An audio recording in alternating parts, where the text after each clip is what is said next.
Recent గా తిరుపతి పైన పెద్ద ఎత్తున చర్చ జరుగుతుంది. గోశాలలో ఆవులు మరణించాయని చెప్పి అయితే పెద్ద ఎత్తున వైసీపీ వాళ్ళు చెప్తున్నారు. ఒక పురోహితుడిగా మీరేమనుకున్నారు? అదంతా కూడా వాళ్ళు ఇచ్చినటువంటి స్టేట్మెంట్ రాంగ్. సక్రమంగానే జరుగుతోంది. వాళ్ళు ఏదో మభ్యపెట్టి మాయపూసి మారేడుకాయ చేసేద్దాం అనుకుంటే ఎలా కుదురుతుంది? అది కరెక్ట్ కాదు కదా. జనాలందరూ చూస్తున్నారు.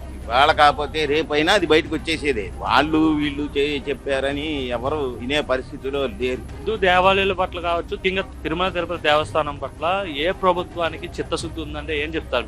గత ప్రభుత్వానికా లేదంటే ప్రస్తుతం ఉన్న కూటమి ప్రభుత్వానికా? కూటమి ప్రభుత్వానికే చిత్తశుద్ధి ఉంది. ఎందుకంటే ఒక హిందువులమై పుట్టి ఒక హిందువుగా గర్విస్తున్నాను. వాళ్ళు చేసినట్లుగా ఈ గత ప్రభుత్వం చేయలేదు. ఎక్కడ చూసినా కూడా అన్ని దారుణాలే చేశారు. రాముల వారి రథం తగలబెట్టిన దగ్గర నుంచి, రాముల వారి తలకాయ తిరగొట్టిన దగ్గర నుంచి మనకు అన్ని తెలుసు, జనాలందరికీ తెలుసు. కాకపోతే అప్పుడు అంతా జులుం ప్రభుత్వం కదా, ఇప్పుడు జులుం ప్రభుత్వం లేదు కాబట్టి అంతా సౌఖ్యంగా ఉంది. తిరుపతి కల్తీ కూడా నేను సమర్థిస్తున్నా. కల్తీ జరిగిన మాట వాస్తవం. అప్పుడు శ్రద్ధ చూపించలేదు అంటారా అప్పుడు ఉన్న ప్రభుత్వం? చూపించలేదు. వాళ్ళకి ఏంటంటే ఎంతసేపటికి దాని మీద ఆదాయమే చూసుకున్నారు.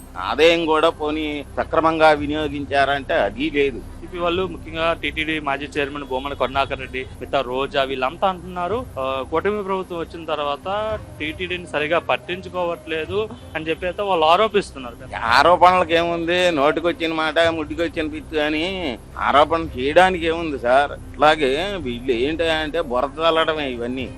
ఆవులు మరణించడంలో వాస్తవం లేదంటారు, అంతా కూడా ఆరోపణ అంటారా?